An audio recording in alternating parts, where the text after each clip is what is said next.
Welcome to Allies or Enemies. Today we are talking about Afterus, the 1 to 6 player game designed by Florien Sirieix with art by Vincent Durait. Our copy was provided for review, but the thoughts are all our own.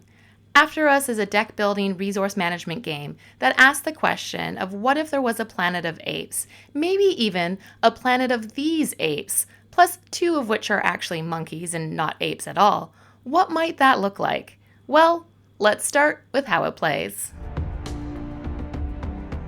You start the game with a handful of tamarins and a player board. Then each turn, everyone simultaneously draws 4 cards and lines them up in whatever order they want, paying attention to connecting the boxes. And then everyone gains the resources or the exchange of every completed box, moving from left to right and top to bottom. Once everyone's done with their cards, everyone then simultaneously chooses one of the 4 kinds of primates and gains their type bonus, and then has the option to buy a new card of that type. These new cards focus your deck in different ways. Mandrills can score more points. Orangutans gain energy. Gorillas help you thin out your deck. And chimps let you repeat actions. Then you keep playing and arranging and gaining cards until someone scores 80 points, at which point the game is over and a new King of the Apes is named. Let's start with the best part, which is the art. These cards are phenomenal. Vincent Durait always does great work, but this is some of his best. And when combined with the boards and the tokens and everything, you really get a post-apocalyptic vibe. It is too bad, however, that the theme is only skin deep, as really this could easily be anything on the cards. But we are both huge fans of the theme, so it still helps. It could also be argued that there is maybe a bit more than you need here, as the player boards and the central board are really just fancy tracks for a fairly simple card game, but that extra effort is appreciated. Also, for a game that relies so heavily on quick reading and combining icons, everything is crystal clear. There's always an inherent replayability to fast-playing card games, and that is definitely present here. Rounds are quick, and you're pretty much always occupied, which gives it a bit of Moorishness. And because it's a race, you will never get to do everything before the finish line sneaks up on you, which is always sooner than you expect. Also, because the 4 card types have different focuses, there are different paths to take, so your engine will change slightly from game to game. And because you only ever use 3 of the 7 object tiles, the stuff you spend your energy on can change quite a bit. That said, the heart of this game is fairly simple, so those shifts are more subtle nuance than big swings, as you're always matching and gaining and trading and attracting and racing until you blow it all up. Damn you to hell! Afterus plays for 1 to 6 players, and because everything is simultaneous, the player count will make very little difference.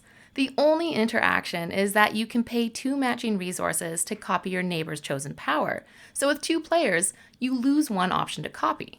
Because you take cards face down from the decks, and nobody can steal or mess with your stuff, the real point of interaction comes from the race itself, so more people does mean more competition. There is also a slight chance of AP with the card layout phase, but even here, the best option tends to be fairly obvious, as the lower boxes have fewer possible connections, so you'll rarely be waiting too long.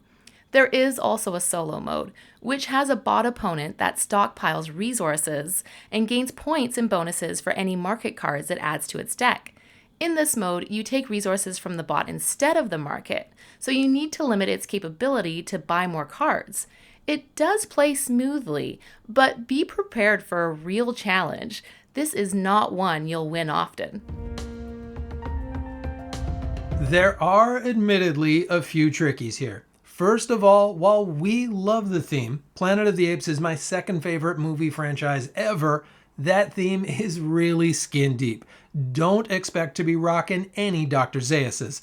Also, the fantastic production maybe kind of suggests that this game will be a bit deeper than it is. But what it is a clever, fast-paced card game. And once you realize that, there's a fun puzzle here. The card tableau box matching is a clever mechanic. The deck building is light but satisfying, and the simultaneous play means you're always playing, even if you aren't interacting. And because that race moves so quickly, it never overstays its welcome. This is one that we've played quite a bit, and while it may not satisfy those that want a heavier puzzle, it's a nice fit for folks that like a quick, puzzly card game in a very, very pretty package. And because it is so pretty, and it's so quick to learn, it can be a surprise hit for bringing newbies into the hobby. On a scale of Mark Wahlberg to Charlton Heston, we put this one at a respectable James Franco.